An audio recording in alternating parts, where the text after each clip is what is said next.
రాష్ట్రాన్ని జ్ఞానాంధ్రప్రదేశ్గా మార్చి స్వర్ణాంధ్ర వైపు తీసుకెళ్లే చారిత్రాత్మక అడుగు మెగా డిఎస్సి అని బీజేపీ రాష్ట్ర అధ్యక్షుడు పివిఎన్ మాధవ్ పేర్కొన్నారు. కూటమి ప్రభుత్వం అధికారంలోకి వచ్చిన రోజే ముఖ్యమంత్రి నారా చంద్రబాబు నాయుడు చేసిన తొలి సంతకం ఉపాధ్యాయ నియామకాలపైనే కావడం చారిత్రాత్మకమని అన్నారు. రాష్ట్ర వ్యాప్తంగా నిరుద్యోగ యువతలో పండుగ వాతావరణం నెలకొందని పేర్కొన్నారు.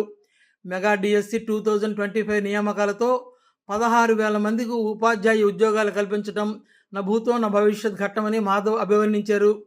గత ప్రభుత్వ పరిపాలనలో 5 ఏళ్ల పాటు ఉద్యోగ ప్రకటన లేక నిరుద్యోగులు తీవ్ర నిరాశలో మగ్గారని మాధవ్ గుర్తు చేశారు.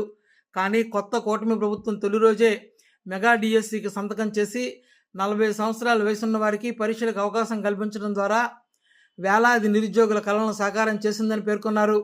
మెగా డిఎస్సి ప్రకటన నుంచి నిర్వహణ ఫలితాలు వెలువడటం, నియామక ఉత్తర్వుల పంపిణీ వరకు కేవలం 150 రోజుల్లోనే పూర్తి చేయడం అద్వితీయమని మాధవ్ కొనియాడారు. మంత్రి నారా లోకేష్ కృషితోనే ఇది సాధ్యమైందని అభినందించారు. హృదయాల్లో చెరగని ముద్రేసే ఒక గొప్ప అవకాశం మనందరికీ వచ్చింది. టీచింగ్ అది ఒక ప్రొఫెషన్ కాదని నా అభిప్రాయం, అది ఒక మిషన్, అది ఒక ప్యాషన్.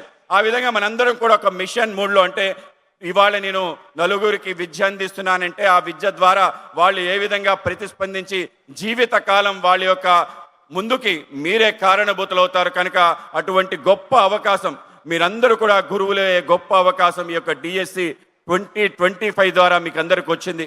మన దాంట్లో మన సాంప్రదాయంలో గురు పరంపర అంటారు. సదాశివ సమారభ్యం వ్యాస శంకర మాధ్యమం అస్మదాచార్య పర్యంతం వందే గురు పరంపరం అని ఏదైతే గురు పరంపర ఉందో ఆ సదాశివుడి మొదలై అనేక మంది ఋషులు గురువులు అనేక మంది దేశాన్ని ఈ విధంగా తీర్చిదిద్ది జ్ఞానభూమిగా గురుభూమిగా దేశాన్ని తీర్చిదిద్దారు.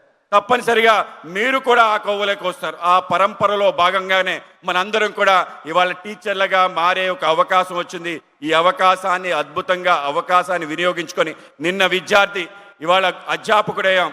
కానీ మన నిత్య విద్యార్థి అనే విషయాన్ని మర్చిపోకూడదు.